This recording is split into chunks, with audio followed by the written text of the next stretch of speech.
মাননীয় প্রধানমন্ত্রীকে ধন্যবাদ জানাচ্ছি। সেকেন্ডারি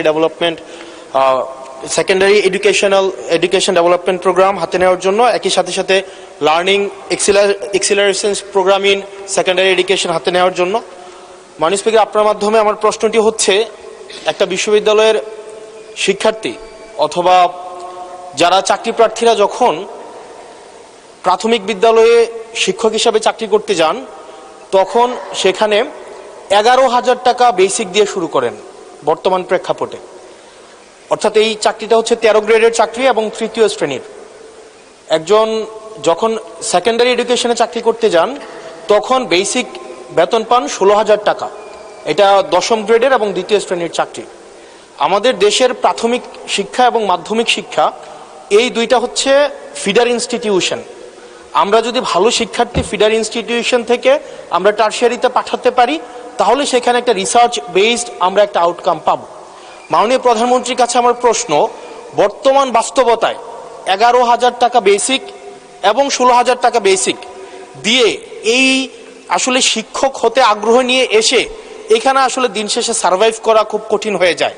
সেজন্য প্রাথমিক এবং মাধ্যমিক শিক্ষকদের বর্তমান প্রেক্ষাপটে, আপনিও বিদেশে দীর্ঘদিন থেকে এসেছেন, আপনি সেখানে শিক্ষা প্রতিষ্ঠানগুলো দেখেছেন, সেই বাস্তবতায় আমরা এই ফিডার ইনস্টিটিউশনগুলোর শিক্ষকদের মান উন্নয়নের জন্য, তাদের বেতন বৃদ্ধির জন্য, যাতে করে বেশি বেশি মানুষ বা শিক্ষার্থী এই ধরনের চাকরিগুলি করতে আগ্রহী হয়, সেটার জন্য আপনার বিশেষ কোনো পরিকল্পনা রয়েছে কিনা সেটি জানতে চাচ্ছি মাননীয় স্পিকার। মাননীয় প্রধানমন্ত্রী। মাননীয় স্পিকার, আপনাকে ধন্যবাদ এবং জনাব হাসনাত, আপনাকেও ধন্যবাদ আপনার প্রশ্নের জন্য। আপনি নিশ্চয়ই খেয়াল করেছেন এই বাজেট সেশনে আপনি উপস্থিত ছিলেন এবং আমার এই প্রথম প্রশ্ন যেটা ছিল মূল প্রশ্ন, সেখানে আমি বলেছি যে এই বাজেটে টোটাল জিডিপির 2% আমরা শিক্ষার জন্য রেখেছি। এবং শুধু তাই নয়, আমাদের যেটি পরিকল্পনা আছে, আমরা পরিকল্পনা মতন যদি আগাতে পারি, ইনশাল্লাহ আমরা শিক্ষা খাতে বাজেট 5 বছর শেষে 5%-এ নিয়ে যেতে চাই। এবং অবশ্যই এগুলো আমরা যখন দেখেছি, স্বৈরাচারের সময় শুধু বিল্ডিং হয়েছে কিন্তু হিউম্যান রিসোর্সের কোনো উন্নতি হয় নাই। আমি আপনার সাথে সম্পূর্ণ একমত যে আমরা যদি আমাদের প্রাইমারি এবং সেকেন্ডারি এই শিক্ষকদেরকে যদি আমরা সঠিকভাবে ট্রেনিং দিতে না পারি, কিন্তু শুধু ট্রেনিং না, ট্রেনিংয়ের সাথে তাদেরকে তাদের সম্মানীয় যদি বৃদ্ধি করতে না পারি, তাহলে অবশ্যই আমরা প্রত্যাশা করি না যে তারা ভালো কিছু ডেলিভার করতে পারবেন।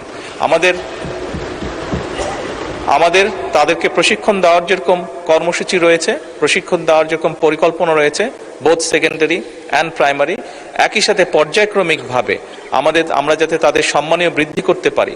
আমরা অনেক সময় দেখি যে প্রাইমারি স্কুলের টিচাররা, এই সংসদে দাঁড়িয়েও আমি বলেছি যে অনেক সময় আমরা এখনও দেখি যে প্রাইমারি স্কুলের শিক্ষকরা তাড়াতাড়ি করে ক্লাস করিয়ে হয়তো আরেকটি সেকেন্ড একটি কোনো জবে অথবা কৃষিকার্যে যেটাই হয় একটি সেকেন্ড জবে তাকে যেতে হয়, তা না হলে তার জন্য সংসার চালানো কষ্টকর হয়ে যায়।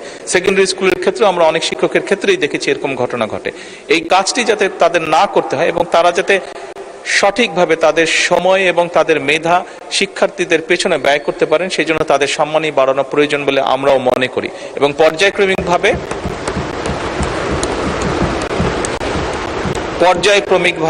আমরা এই কাজটি ইনশাল্লাহ করব এই দেশে। ধন্যবাদ মাননীয় স্পিকার।